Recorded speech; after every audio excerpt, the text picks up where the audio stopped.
the theater arts were in your blood. Your father was already in the theater? Apparently in my blood, yeah. What can I do? It's not my fault. That's all I can say. My father was born in Poland, and Hitler decided he shouldn't be an actor for some reason. I don't know. I think that's in our family. That was the cause of the Second World War. Was that Hitler didn't want my father on the stage. But he was only 19 when the war broke out. He was already broken away from a kind of a Hasidic, ultra-Orthodox world, and it was very difficult for him, to reconcile with his father, and he was the oldest of a lot of brothers and sisters, and he broke away. And when he came to, after the war was over, he and my mom were in a refugee camp in Germany, one of the camps that were run by General Patton. There were quite a few of them. Everybody was trying to run away from the communists, from the communist zone, so you had to make your way to Munich. And then outside of there, there were several large camps, and one of them, Fehrenwald, outside of Munich, was where I was born, and he ran a Yiddish theater there. The refugee camps had newspaper, they had a symphony orchestra, they had a theater operating. It was kind of extraordinary, I think, and one of the highest birth rates in Europe. So yes, and then when he came to Canada, which is where he came, the Canadian equivalent of Ellis Island was a place in Halifax called Pier 21, which has its own museum about immigrants, and he didn't speak English, and he came to Montreal, and there was no way that he could be an actor at that point, Later in life, much later in life, he did a lot of Yiddish amateur theater in Montreal, readings and performances, because it was always in his blood. And he, later on in life, interestingly enough, both he and my mother worked with Barry Levinson in Avalon, movie Avalon. And after he passed away, my mom, who was not an actress, she always used to say, somebody has to be the critic. And she was in Liberty Heights with Adrian Brody, Ben Foster and Adrian Brody's grandma, and they had quite an impact, as you can imagine, on what I did with my life. But I don't know whether or not I decided. I certainly didn't become an actor because my father. It was in my blood, but it's not a decision I made. It was because I didn't speak English very well. I grew up speaking Yiddish and kind of street French called Joao. And when we moved to Ottawa, Ontario, from Montreal, and I was a little out of my depth, I was 6 or 7 years old, my father had heard that there was a place called the Ottawa Little Theatre School, and that's where I went, and it was as if I'd been thrown into water, and I had just found out I had gills, So when you realize that this is the course you want to take in your life, this is the dream you want to pursue. That was a week after I was 7 years old and having fun at the Ottawa Theatre. Yeah. My kids would tell you that Dad knows what he wants to do if it's fun, I decided I didn't understand the whole reason. If you're having fun, maybe that's what you should do with your life. I really never made any other kinds of decisions. Yeah. Well, you've been doing it for so long now, and I'm curious to know if acting means something different to you now than when you started. I think I'm trying to get back to what it meant to me then. I think many artists try to do that, come back to their childlike attitude and simple attitude towards telling a story. I don't know. The short answer is the truth is I don't know. I mean, I mythologize what it felt to me then. I don't remember 54 years ago, except that I found myself at home in the world of telling stories and acting them out and working with other children, playing with other children, not working really. And both directing, writing, acting, they were inseparable from each other as things to do, because you were making up stories and then bossing kids around or being bossed around, and arguing about the best way, what would be funnier, and what would that kind of stuff that kids do. So now I think it's a more sophisticated level, of course, but it means a lot more, of course, because what it means for me, and has since my daughter Hannah was born 19 years ago, it means making a well. And Yeah. that is fun. And when that happens, for all artists, things change drastically, and sometimes not for the better, and very rarely for the better, because you have to make decisions that are then based on supporting your family or supporting yourself, and not necessarily about what you've fallen in love with. And you try to, life becomes a balancing act, somewhere between doing what you love, doing what pays the bills, or simply doing, because sometimes neither. You'd settle for either, but neither comes.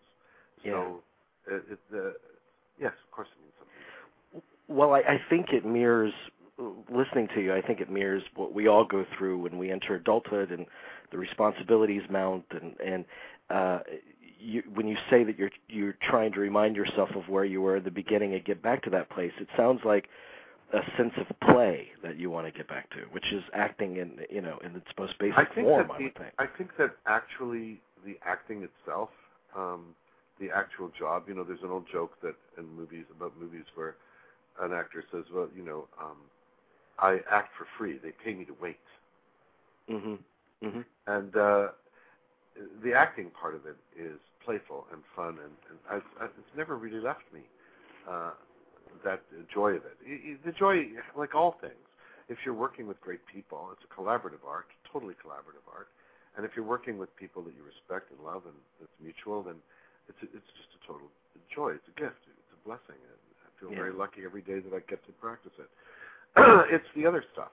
It's getting the jobs. It's what happens afterwards. It's whether the jobs are deemed successful or not. It's all the rest of it that's very grown up, that one hopes, you hope to deal with it better as you get older, but the truth is that you don't necessarily. And sometimes I deal with stuff that happens in a way that I don't like, and I don't respect myself for it, and I vow that the next time that the shit hits the fan, I'll be able to handle it better. I'm very lucky. I've been married for 20 years to this woman who's way smarter than me, and so that really helps a lot. Yeah. For that matter, my kids are smarter than me. I'm just surrounded by people smarter than me. That all helps. Well, that's good company to keep, though. Yes. You've worked with so many great people on so many great projects, and I want to ask you about a few of them before we get into Warehouse 13. But working with these people, is there a one greatest or kind of most useful lesson you've learned about your craft just by observation? I don't know if there's one. Otherwise, it would have just come to me when you asked the question. Mm-hmm. There's so many different things that you like to think that you've become wise, And if there's one thing that maybe there is one thing, and that, the more I know, the more I realize how little I know. You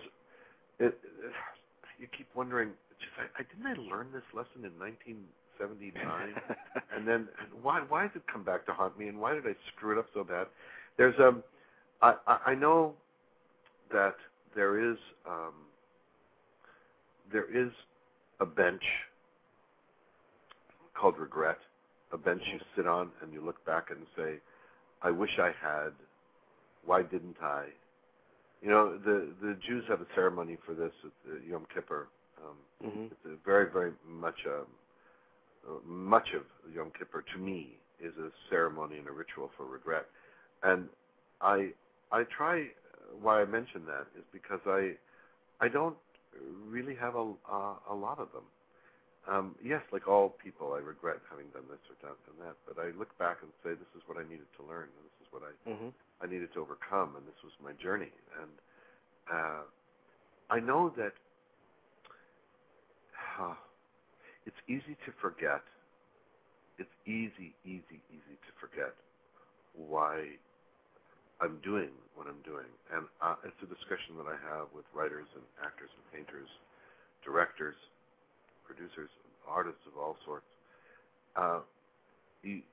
For me, it becomes really simple, and it's what I remind myself of, is that if there's not something that I want to share, then I have to find something that I want to share. If I've decided to do a job because it's an okay job but it pays well, and I've got that responsibility, then I don't want to infuse the work with any cynicism or the fact that I've settled for it. I'd like to find joy in the work, and I'd like to find something that's worth sharing. And I realize that if I do that, if I continue to do that, you have to go to the edge sometimes of self-delusion to do that, because the job could be really bad. But when you do, when I've done that in my life, I've not regretted it. I mean, no matter what the mistakes are, no matter whether it's been lucky enough to be successful or unlucky and been unsuccessful, because we all know that if something is accepted by the public, it's not necessarily because it's great, or if it's rejected, it's certainly not necessarily because it's terrible, and vice versa. I mean, it could be really great and accepted, of course, but usually things fall somewhere in the middle of those two extremes. And I know that as long as I value what I've shared, then I'm okay. And I look back on it with pride, and I can move on from it. So it's about finding something that matters. And I don't care if what matters is a pratfall, but as long as it's some joy that's shared. Then it's okay. And it's something that I try to remind myself of. And certainly I have friends who remind me of it. Well, and the power of some of these projects that you've been involved with, some of these are going to last a long, long time. And I wanted to ask you about a couple of them, and just give me whatever the first thought that comes to your mind about these projects are. The first one, And the Band Played On, which is just one of the most remarkable films for me. It's kind of an example of something that I'm really happy happened for a couple of reasons. One, because of the great joy of meeting Roger Spottiswoode, who is the director, and it was a really cool project too. But Randy Schiltz's book about the beginning of how the AIDS epidemic was dealt with by United States institutions and different individuals, and certainly by the CDC, the Center for Disease Control in Washington, where I played the kind of controller, Jim Curran, financial controller. And I had this is interesting, I had the opportunity of auditioning for two different roles. One was this Jewish guy who was a pure research scientist, and that Charlie Martin Smith ended up playing.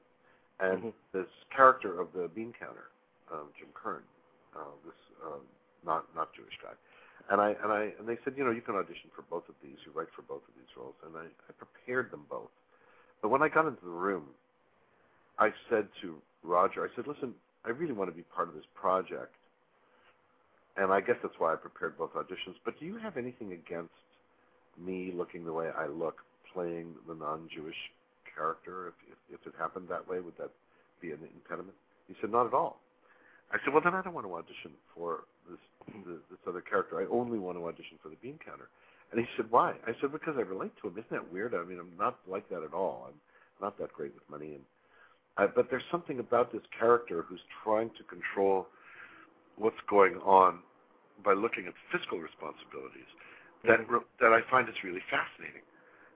And he said, you can go ahead. And that's, I think, why I got the role. And it was an example of me just trying to be true to myself. That said, I can tell you that probably more often than not, I've gone in and said, do you mind if I do it this way? And they say, not at all. And, of course, underneath they're going, that idiot, who does he think he is?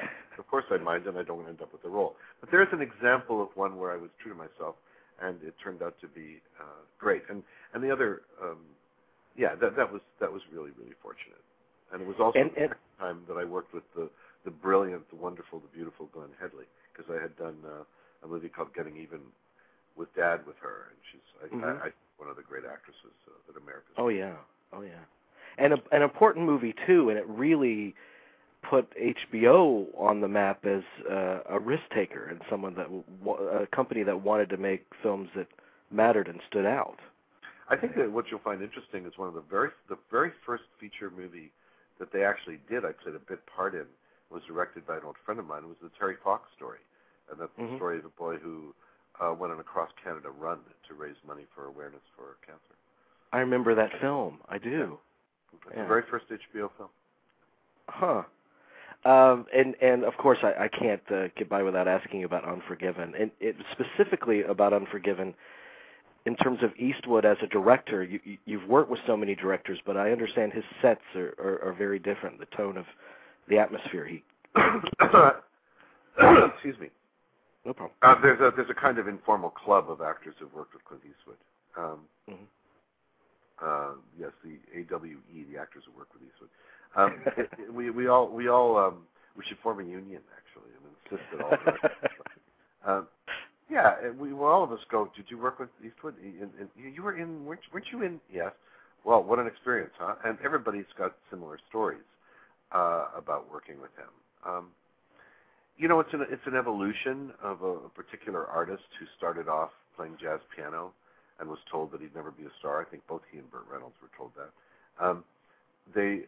And how he evolved working with the particular influences of Don Siegel and Sergio Leone and the different people that he worked with in his life, and how he first directed Play Misty for me when he was told this would never work, that he shouldn't do this, that there was no way that it could work, which is why he calls his company Malpaso, which is translated as basically no way or bad way,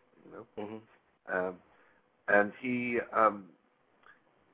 I can tell you that when I worked on Unforgiven, which is 18 years ago, it was if he were not a famous face and you came on the set, and even if you were experienced about being on a movie set, it would have taken you an hour or so to figure out who the director was. Because he is a particular kind of director, old-fashioned in the sense there was no video village. You know what video village is? It's where the cluster of monitors where most directors hide themselves now. Right. It has to be because of the nature of how things are lit and done and wired. Very often it's quite far away from the set, It's kind of a horrible thing when directors are behind these monitors yelling at the actors, "Could you be more subtle in the scene?" And he didn't have that. I think he used video monitor when there was maybe a stunt to be done. And I remember saying to him, "Clint, you're directing yourself. Don't you wish you could have playback? And don't you want playback to look at yourself?" And in a typical self-deprecating fashion, he said, "I've only got two performances, Brim Down and Brim Up." Oh, that's great. He was great in the sense that here's the thing. I've worked with a number of directors who are in two different extremes, and he falls in one of the extremes. Some of the directors might as well be wearing a T-shirt that says on the front, "My vision," and on the back, "Shall be realized." And they're puppet masters in many ways, and they come from a tradition of needing to have what they imagine seen.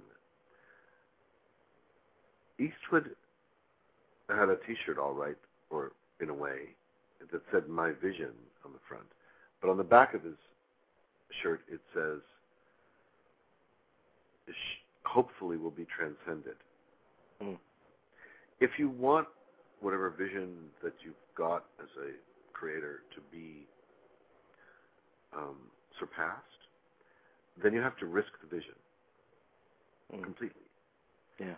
And you have to collaborate, and you have to understand, and he did understand the position that he was in terms of the awe and respect that people had for him, that very often he would say things that had just become law. So he didn't say things. He said very little.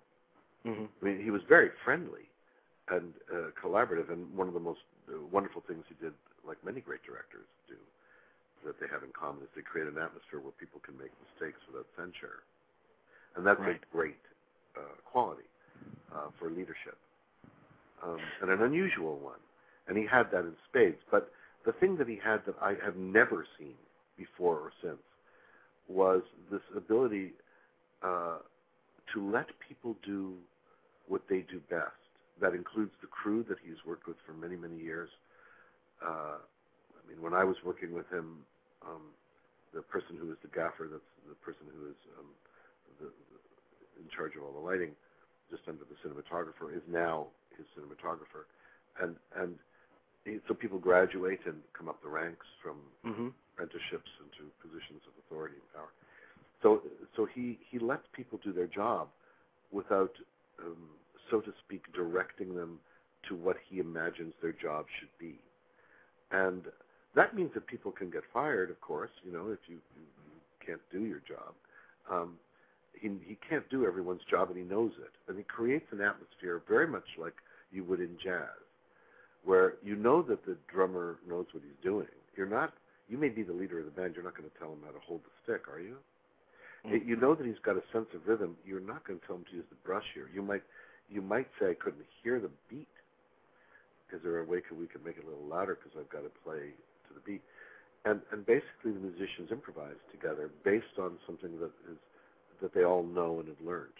They can break the rules because they know the rules. And that atmosphere is on the set, so you don't know whether it's going to be successful or not. There are other directors, of course, that get exactly what they want. And if they do, and they're lucky enough to have the millions and millions of dollars in the studio support to get what they want, because their last movie was a hit, or for whatever reason, they can be brilliant or geniuses. I can tell you they're not as much fun to work with. I might want to go see their movies, but I might not want to work with them as much as I would with a boss who's that collaborative. And that's story. Contrasting Eastwood with another director you worked with, Oliver Stone, a couple of times, Wall Street and Nixon. I mean, they would seem to be, at least in the way they approach their work, polar opposites. But are they? I wouldn't say that Oliver Stone is not collaborative, but I would say that there is more in Oliver Stone that he wants, the vision that he's got. His is usually the writer as well, not always, and wants it realized and knows what he's got in his brain. And usually, listen, directors fall in the middle of those two things. Very, very few directors are one extreme or another, but Eastwood certainly is that awesome extreme. Yeah. So Warehouse 13, the new season starts up July 6th. When they approached you about this project, what excited you about it? Well, my manager told me about the project, saying that he'd already known about the project for months, but he didn't want to tell me about it because they didn't want to see me for it. And they liked me, and I had the usual line that a manager or an agent tells an actor, which is, no, they adore you. They just don't think you're right for this. They're going in a different direction. Which is something that actors hear on a minute-by-minute basis.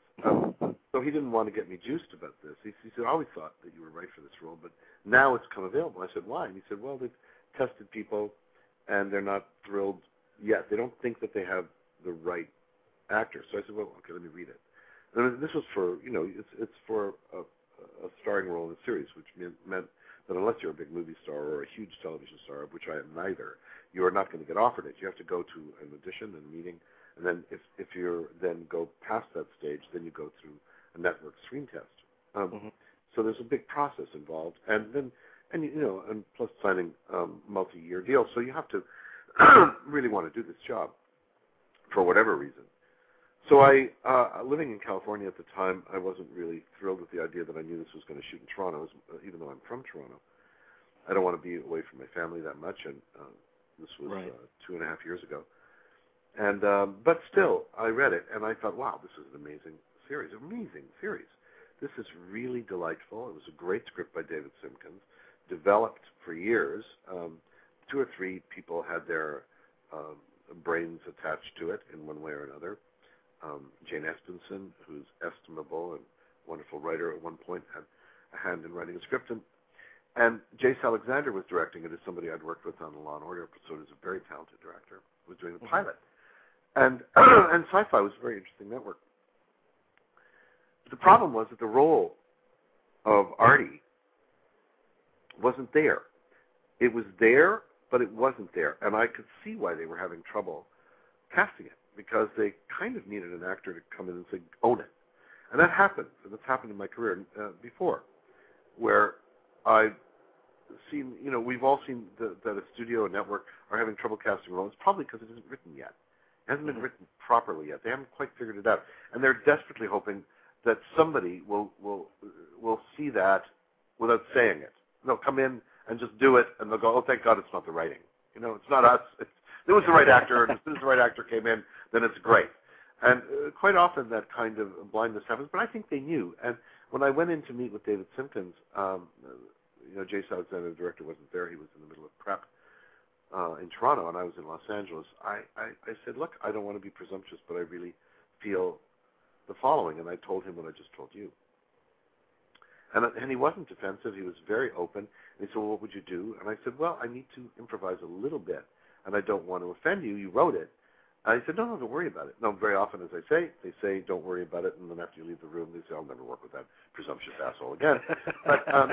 But in this particular case, I knew that the Artie I wanted to play was not a master of ceremonies of the warehouse who was welcoming happily and very proud of his place. I thought to myself, this guy, and there were seeds of it in the writing. I can't say I brought this, I didn't make this up out of whole cloth. This was already there. It was just not there as much as I think I, blew on that flame. It was that he was a disturbed man who had given his life to the place, and was as much in hate of it as in love with it, and that he was obsessed with it. Obviously, he wouldn't be, in his 50s and still there, without children, without marriage, without friends, seemingly. And I knew that the character needed to have an agenda aside from welcoming Pete and Micah, and that the agenda is something you couldn't even guess at. So for me, the distractions the character had were more interesting than the things that he was concentrating on. Mm-hmm. And I brought that to the role, and they agreed, and that's how it happened. Does working in sci-fi, because you've been doing some sci-fi lately in your career, does it, that particular genre, does it kind of free up your imagination in a way that other genres might not? Well, good question. I don't know.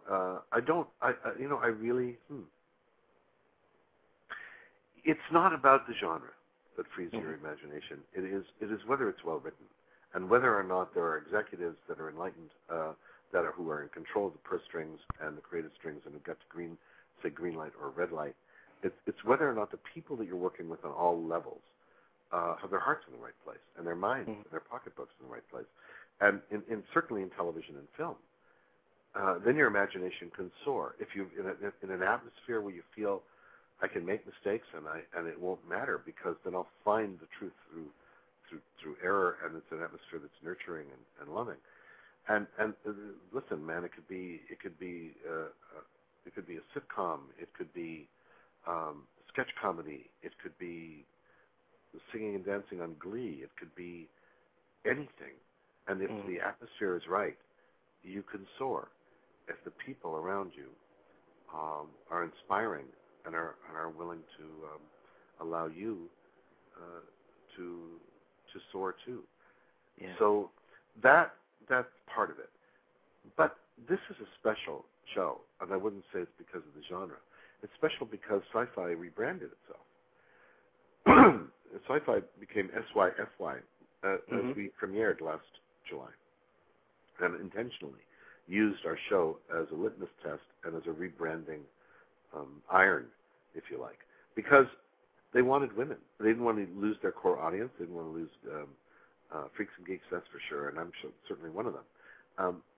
I love the genre, among other genres, but they wanted women, and women are going to demand wittier scripts, relationship-bound material, and they want stuff to work on a fantasy level. They weren't particularly interested in not all, for the most part, their research showed them, and I think they were right, in space and aliens. And if the show was called SCIFI, short for science fiction, they might not tune in at all. So our show has nothing to do with space or aliens or Area 51 or really X-Files, except in some, in some structural way, and the fact that of our two agents. But really, it is its own animal, and more becoming its own interesting, strange, mythical beast. And yes, the writers' imaginations are soaring, and as a result, the things that are demanded of us as actors week to week are different every single week. It is a joy, man. This show is just a gift for actors. And the writers are happy because, look, they've got Jack Kenny, who had created Book of Daniel, which only went by 6-8 episodes on ABC. It's shocking that it even was on the air. An hour-long series about a gay priest. Brilliant show. Right. The fact that they hired Jack Kenny, who really admitted in the room he knows nothing about science fiction, but he really believes that he didn't need to. And he said, look, you need me. I am all about family. I'm about humor. I'm about adventure and fantasy. And I'm about character. And the science fiction stuff will hire the people who know that stuff, and they did. But let me create a show that's going to be accessible beyond your core audience, which is exactly what they did. Plus, that you've got Mark Stern and Tom Lieber at NBC Universal and Chris St. Augustine and Eric Story and this team of executives from both the studio and the network are, man, I can tell you, it's normally I would just leave them out of the conversation because usually the executives are the things you have to get around. In this particular case, look, these are the people that developed and created this show and made the decisions, including the brilliant one of hiring Saul Rubinek. So I am thrilled with everyone, and it's not to say that there's not battles or fights, but we have a really happy set. I love going to work every day. I really believe that we're doing a show that's family-oriented, that you can actually, without being at all, oh my God, I've got to watch this with my kids. I've got to go see Barney or whatever the hell. This is now, the adults love it. Well, I went across the country with my son. I was moving from L.A. to the East Coast, and I was stopped, not for Frasier, not for True Romance, not for Unforgiven, not for Family Man, but most of the time for Warehouse 13, and the show had only been on for 9 weeks. And that's what the ages of the people that were stopping me were from 10 to 90. So. That's what I wanted to ask you about before we close off here, because not only are you a recurring character on a popular TV series, which I think as a viewer, when you're entering someone's home every week, it kind of gives them a different investment in you, in your work, than something on the big screen. But also you're working in a genre, even though you've opened it up to a mass audience, where fans take the work very seriously and personally. So have you've noticed a difference in people approaching you about this particular project? I think that there are core audiences that like science fiction that do take it very seriously. They blog about it, write each other about it, argue, scream at each other, and all of that. And I think that's awesome. It's great that they're vested in it. What I have noticed is that what they intended to do, they being NBC Universal and Sci-Fi, which is broaden their audience by creating an intelligent, fun fantasy adventure show for the whole family that was not going to talk down to anybody. Worked. It worked. It's one of those happy accidents that worked. If we would have gotten Battlestar Galactica's numbers, we would have been a big hit. We doubled their numbers. And that's one of the most brilliant shows to come on television in a decade. Yeah. I think. And so for them it was a home run. And here we are in a second season of a home run. Yes, I believe that some magic happened, a combination of what happened on the network level, the brilliance of the concept of the script and how it was developed, and then the great good fortune that Jack Kinney was put in charge.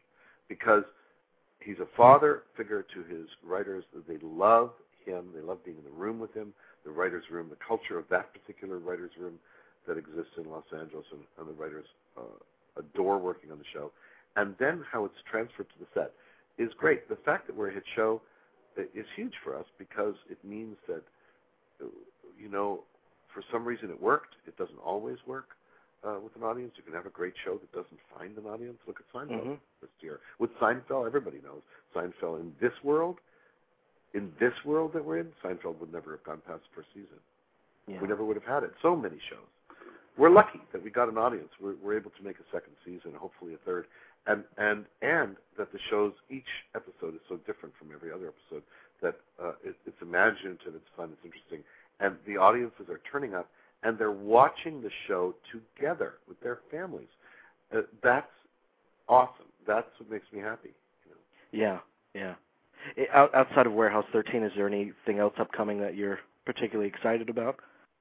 I'm excited about Barney's version that I did with Paul Giamatti, directed by Richard Lewis. It's a Canadian novelist, Mordecai Richler, who I've worked with in the past, not alive anymore, one of the great novelists of the last century, whose book Barney's version was made into this interesting feature, and I really enjoyed that. I just finished I finished a movie that's out now called The Trotsky with Jay Baruchel, who's really a wonderful force of nature, great actor, Canadian film also, about a young man who believes he's the reincarnation of Trotsky and tries to live his life accordingly. And that was made by a great writer-director, Jacob Tierney, and that's out. And there are more things that are coming that I've done that will start there. I have to keep working. I have to pay the bills, you know. Well, Barty's version looks terrific. I mean, you got Dustin Hoffman and Giamatti, as you said. Yeah, I've seen it. I'm keeping my fingers crossed that it's as good as I think it will be. You must know more about what I've been doing in the last year than I have. Well, you can't always trust IMDb. I have been burned so many times. Oh yeah, you have. Oh okay. Yeah. What does it say? What does it say? It says it just runs down the cast. It says it was completed this month. It was, and I shot it in Rome. My part of it was shot in Rome over the summer, so that was really fun. I bet. I read this really interesting film in Belgium where I did it in French because I can speak French but not that well. But I played a Canadian who's in Belgium. It's called Dignitas, and it's a wonderful little movie. I don't know when it's coming out, but if you catch it, it's about. Did you know that in Switzerland they have suicide clinics that are legal? Huh. So this is a black comedy about that. We shot it in Belgium for Switzerland, and written by Stéphane Maladin and directed by Olios Barco, and it'll be a really cool film.